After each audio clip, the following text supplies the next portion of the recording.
Okay, now the next big area is fats and fatty acids, and that's one of the reasons why I included the cholesterol stuff in the back.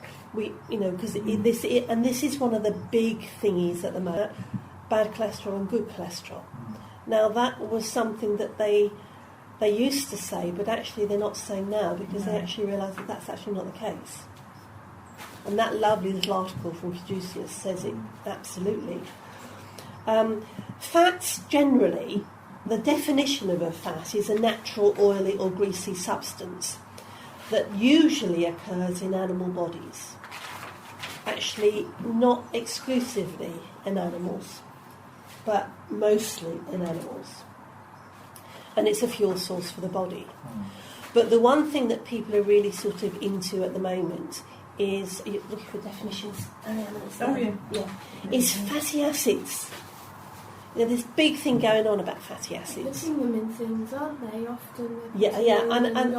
And the thing is, if you're putting it into something, and this was one of the arguments on the telly the other day, is eat fortified bread.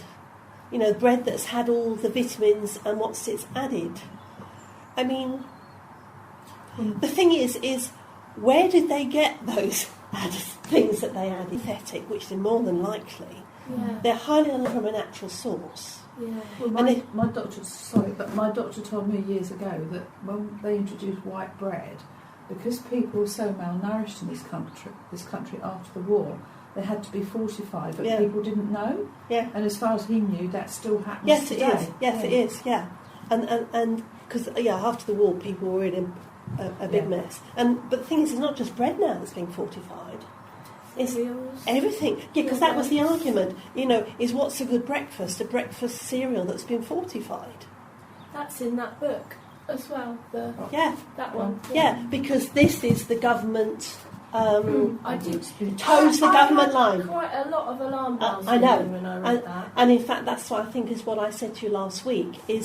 That's the best book of the ones that are out there. But I have got some issues with several things in that book because that is it toes the government line, which you need for the QCF units, you need for those ones, but not necessarily from a holistic energy point of view. In a way, it's quite useful because the flags go up and that brings in the other stuff. Yeah, and I think one of the things of fortifiedness, and like you say, is they're adding a lot of this stuff. Now, fatty acids basically are long chain fats. Okay, in other words, that the different sorts put together, if you like, their DNA is put together slightly differently for the different sorts. And there are three main ones that you will see being out there: omega-3, omega-6, and omega-9. Now, omega-6, it's a good chance that most people get enough omega-6 because omega-6 comes from a lot of things that we eat, we cook with, and things like that. There was a thing a few years ago that they had women who were suffering from PMT. You must take starflower oil, you must take your omega-6s. But it's actually quite easy to OD on omega-6 because the point is that the omega-3, 6 and 9 should be in balance. And I think it's now understood that most people are short of omega-3. And certainly if somebody was having joint problems or that sort of thing, then omega-3 would be the first port of call. You can add to omega-3 on your list you've got there, because you've got cold water fish. Vegetable source of omega-3 is flax. And you will find good flax oil tends to come in black or very, very dark bottles because it's very light sensitive. But flax oil is omega-3.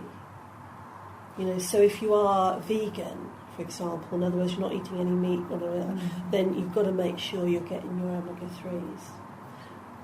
Because the thing is, you see, with these, if you're not having enough omega, certainly 3 and 6, your hormones aren't going to work.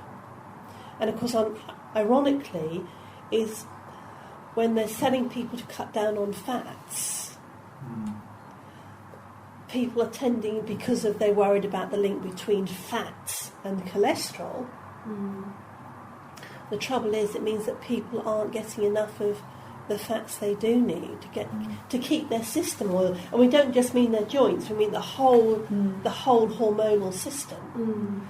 And women, in particular, are very prone to not having enough of omega-3s. Oh, you can get oils now, 369. You can get them from Sainsbury's.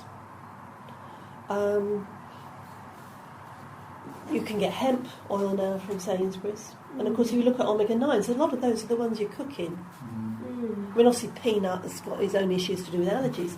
But I mean, sunflower, safflower and olive oil.